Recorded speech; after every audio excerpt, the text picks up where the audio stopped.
Okay. Hello, everybody. My name is Andrew Su, and I am a newly minted entrepreneur. I'm working on my startup to create social and massively multiplayer games with real learning value for young kids. And I was a fourth-year PhD candidate at the Stanford Neuroscience program until a couple of months ago when I left Stanford to pursue my dream of changing education. And before that, I was at the University of Washington for college, where I got 3 degrees in neurobiology, biochemistry, and chemistry.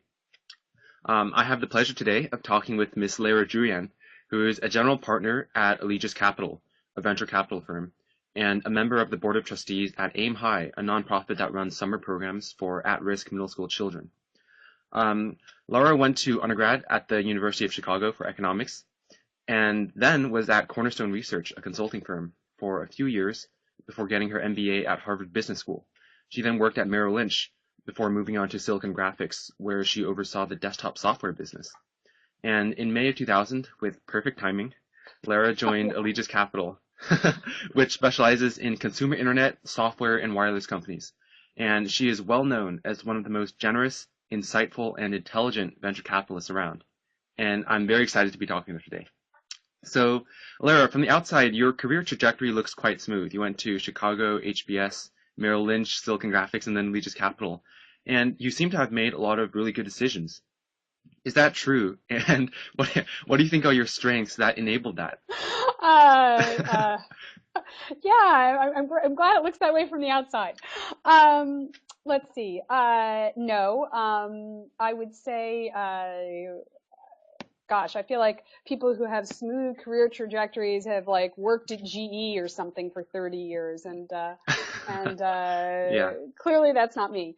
Um, no, I mean, I would say that I'm grateful to have had the various experiences I've had, and I think that in the spirit of a person who loves liberal arts, is a big fan of liberal arts education. I've had a liberal arts yeah, yeah. business education because I have done finance, investing, product management, so sort of covered a wide spectrum of functions, and that's been helpful because it gives you I think at least it's given me a broad set of skills and insights to, I hope, help entrepreneurs build their businesses, which is really my passion. I see. That's great. And, like this is also obviously related to your own investment philosophy. So can you tell me a little bit about your own personal investment philosophy and the philosophy of Allegis Capital as a whole? um, so my own personal investment philosophy is probably like every other VC out there in the sense that you try to find great markets because great markets forgive big markets, great markets forgive a multitude of sins, or some people like to say a rising tide catches a lot of boats. And of course also backing great people because you can have a great opportunity and great people. If you don't have great people, that you might not realize the value of that. And one thing, at least that I've learned about venture capital or entrepreneurs is it's really important to back people who you think can really be with a company the entire time. I've never had a huge interest in backing something, knowing I'm going to get rid of someone and moving on my merry way. And I think it doesn't work. I Yeah, think yeah. whenever you lose a founder at a company, um, something very essential in the company dies, largely the vision. So I think it's very hard to transition off of that. So I think it's terribly important to find people you can back the whole way. And maybe they're I not see. the So, CEO the whole time, but they've got to yeah, be, you've got to figure there's a role for them.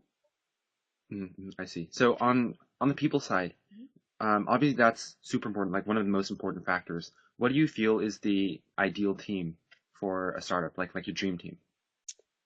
Um, Obviously you need to have great technical talent. If it's, Yeah, scaling is terribly important no matter what the product is. And so you want to make sure that DNA is somewhere in there. And obviously you want to have a CEO who is a visionary, who has the vision of the company, or founders, obviously, who do if they've brought in a more sort of managerial, if you will, CEO. But a great team can be as small as a few terrific engineers and a CEO type who's focused on the business. I mean, you look, and there's no great answer, to be honest with you. It's a little bit of an alchemy because you could have, Yeah, yeah, I've seen great teams where it's been sort of a business guy and a technical guy. I've seen great teams where it's a technical guy who's in search of the business guy, but you've got the great business guy in the background. I don't know that there's a monolithic answer for that. Most of all, though, you have to have, to me, what makes a great team are people who um, have a strong vision and who also are open to new ideas, who will evaluate suggestions made by others if they think they're realistic, but also who aren't going to be torn in a bunch of different directions if they get lots of feedback, because there are VCs out I there who see. will do that to them. Yeah, yeah. And are there specific entrepreneurs that you admire the most? And like, what specific qualities about them do you admire? Um, well, sure. I mean, obviously, I have every venture person has tremendous admiration for Mark Zuckerberg. He's got a terrific vision and hasn't been taken Yeah, off of various paths as people have offered him advice. And Reid Hoffman is another. He's now, of course, a VC, but I have enormous respect for Reid. He is yeah, one of the yeah, most disciplined thinkers I have ever had the privilege of knowing. An extremely thoughtful person. Mark Benioff is another. Is a great entrepreneur with great vision and also a tremendous driver. I mean, I think the one thing most terrific CEOs, entrepreneurs have in common is that they are drivers. hmm I see. Okay. So I recently read this book called PayPal Wars about the story of how PayPal launched and Yep. merged with X.com, one of their biggest competitors, and all the drama surrounding that.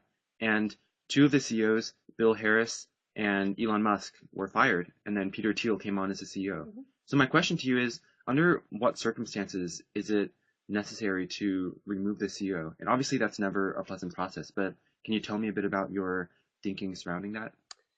Yeah, I mean, it's not a pleasant process, and I don't remember. I thought Elon stayed with PayPal for a while, but after he was let go, I don't recall. Yeah, yeah, In a mhm, perfect world, that happens, right? Where there is a spot for somebody who's been moved out of the CEO role into another role, whether it's product or chief Yahoo or what have you.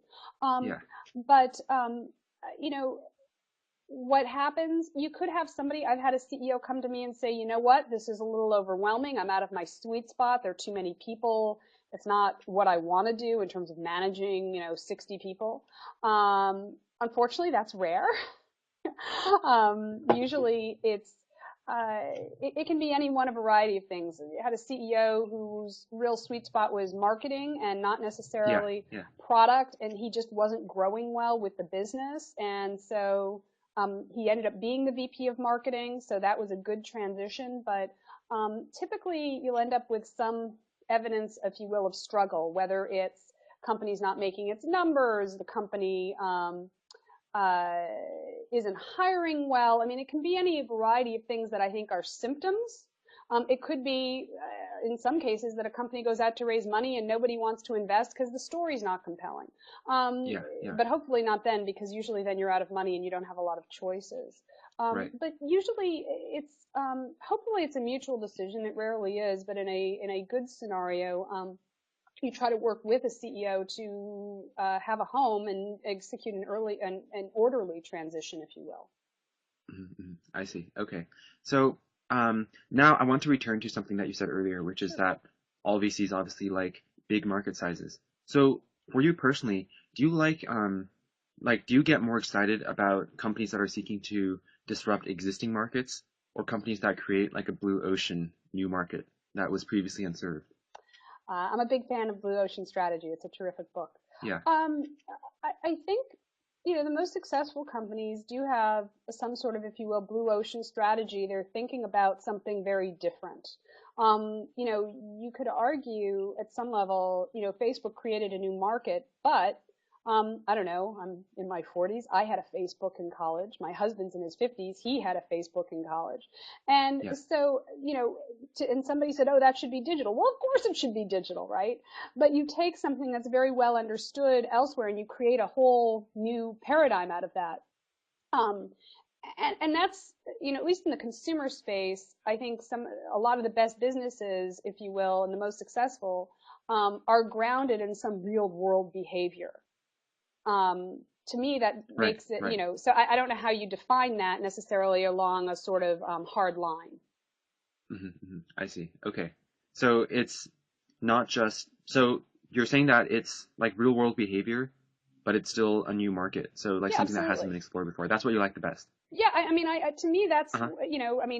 whether, and you could say the same about Salesforce. They took something, Yeah. it's stuff that's needed, but they thought about it in a different way, and in their case, a different delivery and pricing mechanism, and frankly, a new business model. But I Hmm. think it's harder when you have something that nobody's ever thought of before, and how do you teach people about, how to use it or want it or what have you.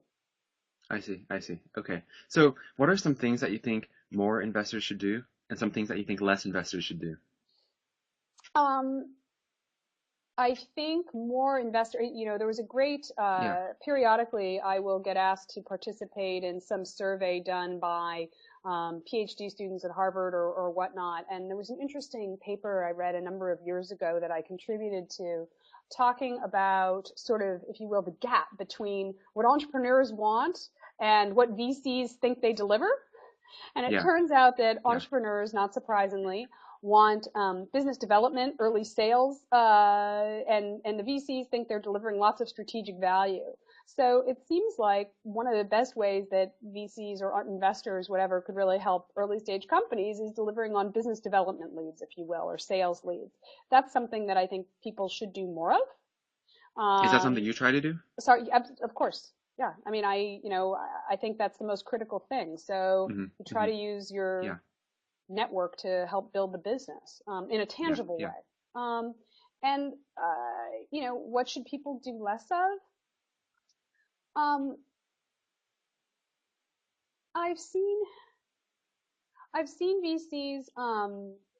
Some VCs have tended to have very strong opinions about strategy or whatnot. Typically, I think if I'm Yeah. opining too much on the strategy, there's probably something wrong. I think we should be sounding boards and we should be there for the management team. But, if we really Okay. think we I should see. run the business, we should probably go do that instead. That's not the role of the board. Yeah. Yeah. Okay. Got you. Cool. Okay. So I wanted to switch gears a little bit and talk about education. Sure. And, like my own personal mission, right, is to change the world by changing education. And I want to ask you, how do you want your children's future schools to be different from the schools that you went to? Because I know that as a board of trustees on Aim High, like this is a topic that you're really interested in personally as well. Yeah. I mean, I feel really lucky because I think I got a great education in spots, and I got a less than great education in spots. I think. Yeah. Um, and I think the sad state of affairs in California is such that, with all the budget cuts and everything else, the resource constraints on the public schools is sort of staggering. Um, you know, one thing I'd really love to see for my kids that I certainly didn't get, at least as pertains to things like history, is reading more original text rather than somebody's digest of events. Um, Sure. I, I, Clip notes. Sorry. Well, yeah. I mean, the Yeah. history books in high school they're appalling. You'd be much better off reading the Federalist Papers, and you can argue about whether or Yeah. not Yeah. that's ahead of a 15 or 16-year-old. But God, it'd be a hell of a lot more interesting and frankly accurate than reading somebody's Reader's Digest version, right? So that's one area that I think I would like to see. Something I'd like to see that felt lucky to have experience, and I hope my children would be, is to be able to do critical thinking and writing at an early age. I mean, I was lucky I got to do that in middle school at a private school, but I also know that's unusual. So that, you get to your first day of sixth grade and your teacher says, okay, we're going to assign a narrative. Like, oh, okay, well, what's a narrative? And, really, you're going to Yeah. have us do Yeah. that at Yeah. 11? Um, I think there, of course, needs to be, more of that. And the other area, and people have written about this a great deal, is of course the better instruction in math and science. I think there are terrific people like the Khan Academy and whatnot who are going to do some pretty Yeah, exciting yeah. things to change math education, and heaven knows that's long overdue.